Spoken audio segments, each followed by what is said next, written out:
nibyo ikaze ku mirongo y'imbere y'urugamba ku butaka bwa Repubulika Iharanira Demokarasi ya Kongo. Mwabyumvise ko ariho duteye amata ku bigendanye n'inkuru zikomeye ziri gusohoka mu bitangazamakuru bikomeye mu isi ku isohoka ry'abasirikare ba Afurika y'Epfo. Bivugwa ko atari abasirikare bose ahubwo hagiye gusohoka inkomere n'abandi bafite ibindi bibazo bikomeye by'ubuzima bagiye gusohoka ku butaka bwa Repubulika Iharanira Demokarasi ya Kongo kuri uyu wa mbere, nk'uko amakuru ingenzi atugeraho abivuga. Uretse ibyo kandi turaza kwerekeza muri Uvira aho urugamba rwongeye guhindura isura. Bivugwa ko uburyo bw'ubwirinzi cyangwa se uburyo bw'ikoranabuhanga buri gukoreshwa n'intare za Sarambwe bumaze kugora drone zaturutse mu gihugu cy'u Burundi kwa Evariste Ndayishimiye, nk'uko amakuru ingenzi atugeraho akomeza kubivuga. Reka mabwire ko dufite byinshi bikomeye ku mutekano, politiki na diplomasi mu rwego mpuzamahanga tugiye gusesengura bigenanye n'amakuru asohotse atugezeho muri aka kanya. Ikaze mwese. Amakuru ingenzi yatugezeho aturuka muri Afurika y'Epfo, by'umwihariko ku munyamakuru ukomeye cyane wo muri iki gihugu, umwe mu banyamakuru twavuga ko avuga inkuru ziremereye cyane, witwa Sofia Makowena.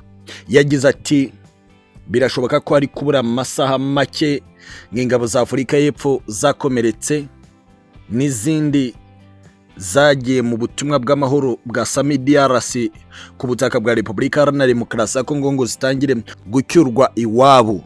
Aya makuru niyo twahise tugenda nono kugira ngo tumenye buri kamwe kose kibiri kubera indani mu kigo cya Mubambiro ahari Sadc, harimo ingabo za Afurika y'Epfo. Amakuru ingenzi atugeraho arasobanutse neza. Umwe mu mboni zacu uri Goma ati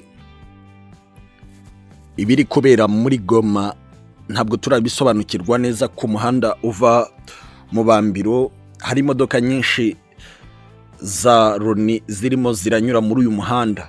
Birashoboka ko haba hari abasirikare bari mu kigo cya DRC cya Sadc Mubambiro bari kuzanwa hano rwagati muri Goma berekezwa ku mupaka. Aya makuru niyo twabonye aturutse ku mboni, ariko ntabwo twagerageje kwizera 100%.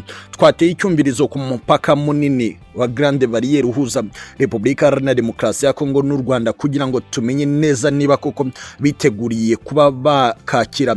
Amakuru twagezeho ku mupaka asobanura neza ko hari imodoka z'umuryango w'abibumbye ziteguriye kuba zaherekeza aba basirikare ba Afurika y'Epfo bagiye gukurwa ku butaka bwa Repubulika Iharanira Demokarasi ya Kongo nyuma y'igihe batsinzwe urugamba bari bahanganyemo n'intare za Sarambwe mu kwezi kwa mbere k'uyu mwaka wa 2025, ubwo murwa mukuru wa Kivu y'Amajyaruguru Goma wajyaga mu biganza by'intare za Sarambwe. Amakuru atugeraho ava mu bari mu gashami ka MONUSCO kari hano kuri Grande Barriere avuga ko ari abasirikare 160 ba Afurika y'Epfo bakomeretse, ariko bikavugwa ko harimo 5 b'indembe ku rwego rwa nyuma rushoboka, bashobora no gupfira mu nzira cyangwa se bakaba banapfira aho bari uyu munsi. Bikavugwa ko harimo n'abagore batwite 2 bagomba kwerekeza iwabo. Amwe mu makuru ingenzi kandi atugeraho aravuga ko mu gihe Afurika y'Epfo ikomeje n'ubundi kotswa igitutu cyo kugira ngo ikure abasirikare bayo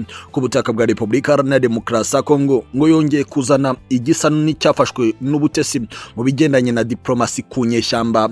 Afurika y'Epfo iti niba mudashaka ko muduha ikibuga cy'indege cya Goma ngariho tuzana indege zicyura abasirikare bacu, nimuduhe umuhanda uva Goma werekeza Bukavu, tuve Bukavu twerekeza ahandi. Icyo mushaka nuko tuva mu bice mugenzura kandi rwose turabibakorera.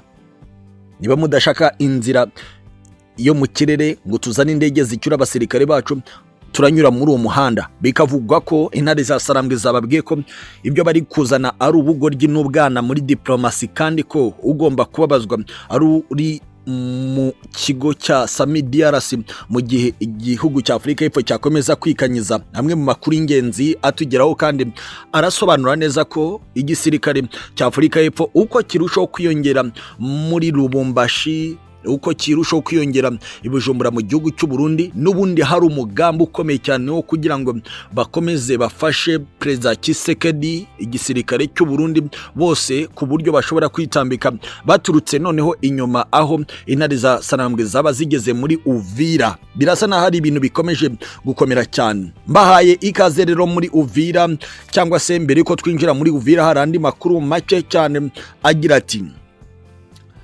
ibintu birasa naho byamaze kuzamba mu buryo bw'umubano hagati ya Kinshasa n'abandi basirikare bari ku mirongo y'imbere ku rugamba mu burasirazuba bwa Repubulika Iharanira Demokarasi ya Kongo, kuko biri kuvugwa ko nyuma y'uko hakomeje gufatwa abasirikare ngo bari guhunga urugamba bagafatwa bagakatirwa ubwo gupfa, kandi atari ikibazo cy'abasirikare ahubwo ari ikibazo cy'uko umusada basabye utazi igihe, bigatuma bo bakiza amagara yabo basatira n'ubundi bice bigenzurwa na guverinoma ya Kinshasa ngo babone umusada. Hari kuzamo umwuka mubi uri gutuma bamwe bari guhitamo gutekereza ko icyo ari igihe cyo kwiyunga ku ntare za Sarambwe kugira ngo barekeraho kuba bashyirwa mu bikorwa. Ati uranga kwishyira mu ntare za Sarambwe ngo ugaruke kurwanira igihugu, ariko wagera ku ruhande rwa leta ugakatirwa urwo gupfa. Birasa nkaho ahubwo abasirikare ba leta ya Kinshasa muri FRDC bari gushaka uburyo bashobora gukora diplomasi hagati yabo n'intare za Sarambwe, bakemera kwishyira mu maboko y'intare za Sarambwe aho kugira ngo bahunge urugamba bigenanye n'uko Musada utari kubagiriraho kujye, bigenanye n'uko barimo bararushwa intege mu buryo bw'ikoranabuhanga rigezweho n'intare za Sarambwe. Naho ikaze muri Kivu y'Amajyepfo, nk'uko amakuru ingenzi atugezeho agira ati mu kanya gato gashize hari amakuru amaze guturuka muri Plaine Ruzizi, neza hafi y'ikiraro usatira stati za Mobutu Sese Seko Kukungwe Nduwaza Banga wategetse Repubulika Iharanira Demokarasi ya Kongo.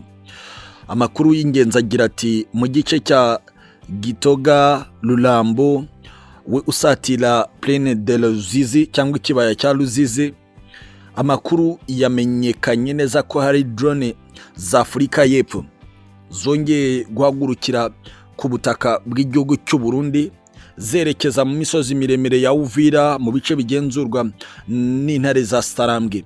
Ariko izi drone bivugwa ko zajaminzwe cyangwa se zatatswe n'ibitero by'ikoranabuhanga cyangwa se systeme za GPS z'intare za Sarambwe, bituma izi drone zitagera ku mugambi wo kurekuza ibisasu ndetse no gukomeza ibikorwa by'ubutasi mu bice bigenzurwa n'intare za Sarambwe. Amwe mu makuru y'ingenzi atugeraho akomeye cyane arasobanura neza ko ibi ngibi bisa n'ibyongeye guteza akaga gakomeye cyane ku gisirikare cy'u Burundi, gisa n'ikiri gushaka gushotora intare za Sarambwe kugira ngo basunikirize intare gusohoka muri bice bya Uvira, bigenanye n'amakuru ari guturuka mu ngabo z'u Burundi. Amakuru ingenzi ava mu ngabo z'u Burundi agira ati ibikorwa byose bishobora gukorwa kugwagurukiriza drone zacu mu gace kari neza ku mupaka nibwo buryo bwiza, ariko gutekereza ko wazana drone iri mu butumburuke buri hejuru cyane ngo yinjire mu birindiro by'umwanzi biragoye ko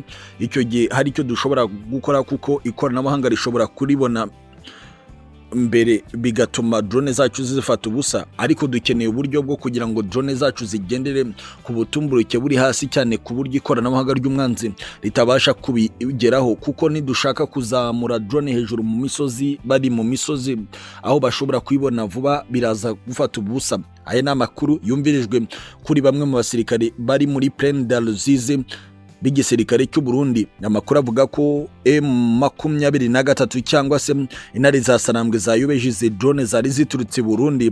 Bivugwa ko agace kabwegera ko mu gihugu cy'u Burundi ariko gashobora kuba kahagurukirijwemo izi drone. Andi makuru akavuga ko hari agace kitwa nako bwegera ngo ka Repubulika Iharanira Demokarasi ya Kongo kiganjemo intare za Sarambwe, ariko abaduhaye amakuru bavuze ko intare za Sarambwe mu bice zirimo ziri gutegura urugamba nk'uko bisanzwe, kubera ko batekereje ko ingabo z'u Burundi bivugwa ko zikabakaba mu bihumbi 6,500 mu gihe zanze gusohoka ku butaka bwa Repubulika Iharanira Demokarasi ya Kongo, ahubwo hakiyongeraho izindi batayo enye zigotiwe muri cy'ikibaya cya Ruzizi ngo bisa no kwitondera iki gice cya Uvira kuko bishobora kuba bibi cyane. Gusa bikavugwa ko operasiyo za special force z'intare za Sarambwe arizo zirakomeza gukora mu rwego rwo gukomeza guca intege ubushobozi bw'umwanzi, cyane cyane igisirikare cy'u Burundi. Amwe mu makuru ingenzi atugeraho agira ati werekeza muri Uvira mu bice bitari byageramo intare za Sarambwe,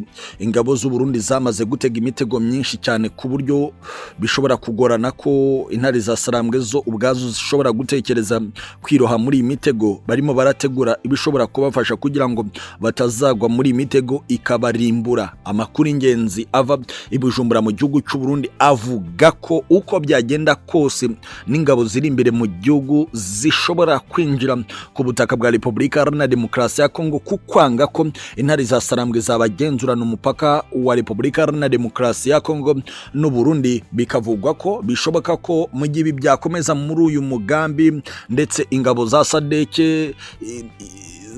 zagira igihe nazo zasoka ku butaka bwa Goma zakerekeza mu bindi bice yaba Rubumbashi cyangwa Bujumbura, hagatangira indi ntambara ifunguye kandi ikomeye cyane. Gusa andi makuru ingenzi aravuga ko hashobora gukoreshwa uburyo bwa strategy zidasanzwe nk'uko intare za Sarambwe zisanzwe zibikora mu buryo bwo kunaniza umwanzi umugose, bakaba baturuka n'ubundi mu bice bya Minembwe, aho twirwaneho yamaze kubona ngo umusada watanzwe n'intare za Sarambwe bigenanye n'ibikoresho byafatiwe mu bice bitandukanye, aho igisirikare cya leta cyagiye gisiga umusada ku buryo hashobora guturuka indi force ikomeye cyane bishobora gusa n'izenguruka mu nyuguti yorohereje cyane abasirikare b'u Burundi gusigarana amahirwe yo gusoka ku butaka bwa Repubulika Iharanira Demokarasi ya Kongo bakambuka umugezi birohamo binjira ku butaka bw'igihugu cyabo.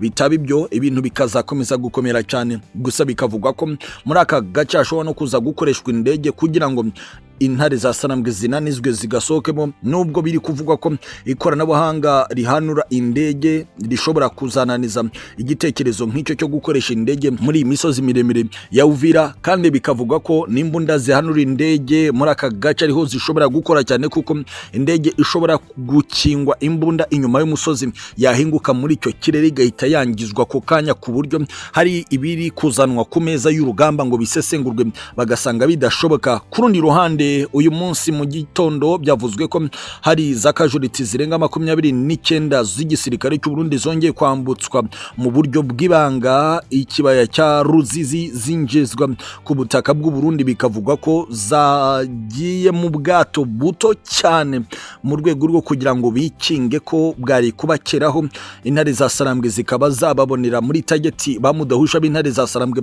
bagakora akazi ko kurohamisha ubwo bwato nk'uko byagenze mu masaha 72 ashize. Ariko kandi ku rundi ruhande reka mbabwire ko hari inkuru ikomeje kugera hanze ivuga ko ubu kuri itariki ya 24 z'ukwezi kwa kabiri hari urubanza rwa gisirikare rw'abakekwaho guhunga urugamba muri Repubulika Iharanira Demokarasi ya Kongo ku basirikare bahunze Rubero, Kimbulu, Musenene na Butembo, ko ruraza kuba amwe mu makuru ingenzi atugeraho ava i Musenene muri Kivu y'Amajyaruguru. Aravuga ko abasirikare barenga 63 barimo abasivile babiri baraza kugaragara mu rukiko bari kubazwa ibyaha birimo gutoroka urugamba, ubujura, kwambura abaturage ndetse n'ihohoterwa bakoze. Bikavugwa ko ari nk'uburyo bw'uburyarya bwo kugira ngo bereke abaturage ku gisirikare cya leta FARDC bakomeza kukigirira icyizere ko hakomeza n'ubundi guhanwa abagize ibyaha bikomeye bituma intare za Sarambwe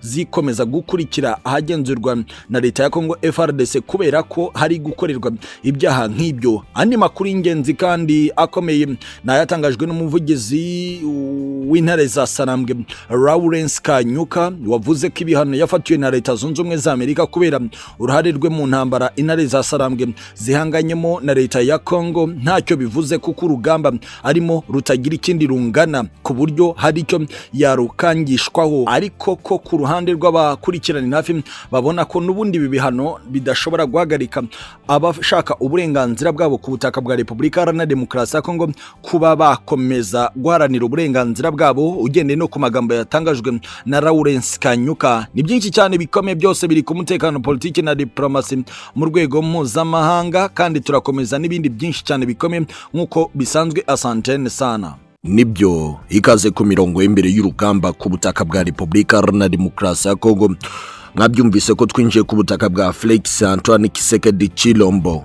Iki ni gitondo twavuga ko cyatangiye gusharirira benshi ku mirongo y'imbere y'urugamba. Birasa naho urusaku rw'ibiturika bihambaye cyane rwongeye kumvikana nyuma y'agahenge katemeranijweho ku mpande zombi kabaye ku munsi w'ejo ku cyumweru, bigendanye nuko hari amayera agipangwa ku nguni zose, ariko ibitendo by'abakomanda byo byakomeje muri iri joro rikeye nk'uko amakuru ingenzi atugeraho ava Uvira akomeza kutubwira. Tugiye kwibanda ku bitendo bya Uvira, Warikare, ndetse kandi tuze kugaruka ku rugendo rwa perezida w'u Burundi mu buryo bw'ibanga rikomeye Kinshasa guhura na perezida Tshisekedi. Uraza kumva bimwe mu byamenyekanye mu buryo bukomakomeye ku byo baganiriye. Ese ko perezida w'u Burundi Evariste Ndayishimiye yerekeje Kinshasa niki cyamutwaye? Uraza kubyumva. Ni nako kandi ku rundi ruhande hari amakuru atugeraho ava Kinshasa agaragaza neza ko perezida wa Sena ya Repubulika Iharanira Demokarasi ya Kongo, muramuzi cyane, uyu yitwa Modeste Bahati Lukwebo, byari byaketswe ko ashaka guhunga iki gihugu bigendanye nuko ari kubona ko amazi atakiri yayandi. Yari yabanje kubuzwa kwerekeza mu Bubiligi, ariko mu masaha y'ijoro yemerewe gusoka muri iki gihugu. Bikavugwa ko bamwe mu bategetsi bakomakomeye mu butegetsi bwa Repubulika Iharanira Demokarasi ya Kongo bashaka gufata iy'ubuhungiro, bigendanye n'amakuru ahari ari gukwirakwizwa na bamwe bagaragaza ko byanga bikunda na perezida Tshisekedi isaha n'isaha ashobora gufata iy'ubuhungiro, bigendanye n'ibikorwa by'abajenerali bakuru bari Kinshasa bitangiye kugaragaza ko nawe bashaka kumirika ku butegetsi, kandi n'abakomeye mu butegetsi bwe ko nabo bagomba kuzafatwa bagafungwa. Ikaze mwese kuri izi paje z'ingenzi, ni paje zikomeye ku mutekano, politiki na diplomasi mu rwego mpuzamahanga. Turagaruka kuri paje twavuze nizo tutavuze mu mfunyapfunyo mu rwego rwo kugira ngo dusesengure bikomeye cyane. Ikaze mwese. Amakuru ingenzi asotse muri iki gitondo aturuka ku mirongo y'imbere ku rugamba ni menshi cyane, ariko gato reka mbanze mbabwire ku rugendo rwa perezida w'u Burundi Evariste Ndayishimiye Kinshasa kwa perezida Felix Antoine Tshisekedi Tshilombo. Amakuru yatugezeho yagiraga ati: perezida w'u Burundi General Neva ku cyumweru yagiye Kinshasa mu buryo bw'ibanga rikomeye, mu rugendo rutigeze rutangazwa mu buryo bumwe cyangwa ubundi mbere yuko agera Kinshasa, aho yagiranye ikiganiro na mugenzi we wa Kongo Felix Tshisekedi. N'urugendo bivugwa ko ntare rushatsi presidence y'u Burundi abayirimo bose batigeze babwirwa iby'urugendo rwa perezida wabo Kinshasa, ndetse kandi biranavugwa ko presidence ya Repubulika Iharanira Demokarasi ya Kongo nayo yategetse abakozi bayo bose ko uru rugendo rugirwa ibanga. Nk'uko amakuru yacu atugeraho abivuga, bivugwa ko ikiganiro hagati y'aba bakora ibihugu byombi kibanze ku kibazo cy'umutekano muri Uvira, hagamijwe gusuzuma uburyo bw'ingenzi bwo kubuza intare za Sarambwe kwinjira muri Katanga. Amwe mu makuru y'ingenzi yatugezeho ava muri ibi biganiro by'abakuru b'ibihugu byombi ava Kinshasa agira ati: perezida Felix Tshisekedi udashaka gukora ingendo mu bihugu bimwe na bimwe kubera impamvu z'umutekano we, yahamagaye perezida Evariste Ndayishimiye kugira ngo baganire mu buryo bw'ingenzi uburyo intare za Sarambwe zitakigarurira Uvira.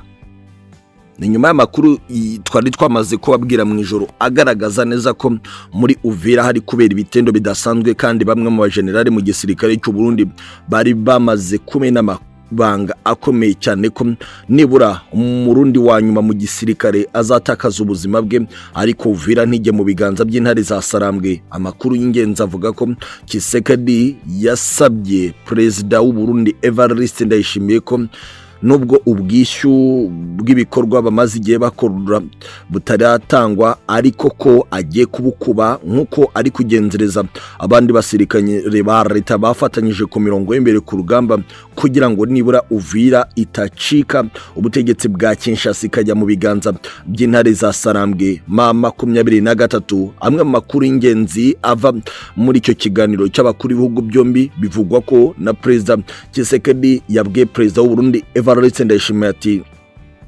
ndatekereza ko Uvira kuyireka ikajya mu biganza by'umwanzi namwe muzaba mwinjiye mu bihe bibi cyane bigendanye n'icyo Uvira yari bamariye.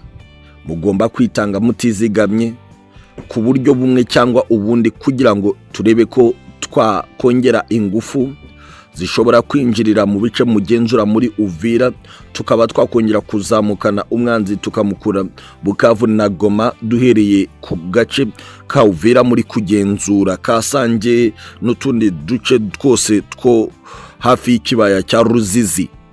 Perezida w'u Burundi Irasebye biravugwa ko yabwiye Perezida Tshisekedi wa Repubulika Iharanira Demokarasi ya Kongo ati turashoboye kandi twiteguye kubikora, niba koko amasezerano uri kwemera ugomba kuyashyira mu ngiro. Biravugwa ko Perezida w'u Burundi Irasebye nyuma yuko mu minsi ishize yohereje umugaba mukuru w'ingabo z'u Burundi kugira ngo ajye kwishyuza ndetse no guhabwa ibyo bari barakoreye mu bihe bishize, yavuyeyo imbokoboko, bikaba byanatumye Irasebye nawe yumva ko urugendo rwari ngombwa kugira ngo ajye gusaba ubwishyu bw'ibikorwa byakozwe n'ingabo z'u Burundi mu bihe bishize. Amakuru y'ingenzi kandi akagira ati Perezida w'u Burundi Irasebye yagize ati niba tutangiye kwakira abaje gutanga umusada barimo ingabo za Afurika y'Epfo n'intwaro zabo, ingabo za Chad n'intwaro zabo, ndetse kandi tukaba dufite abasirikare ndetse n'abari mu mitwe ya Wazalendo na FDLR barenga 24,000,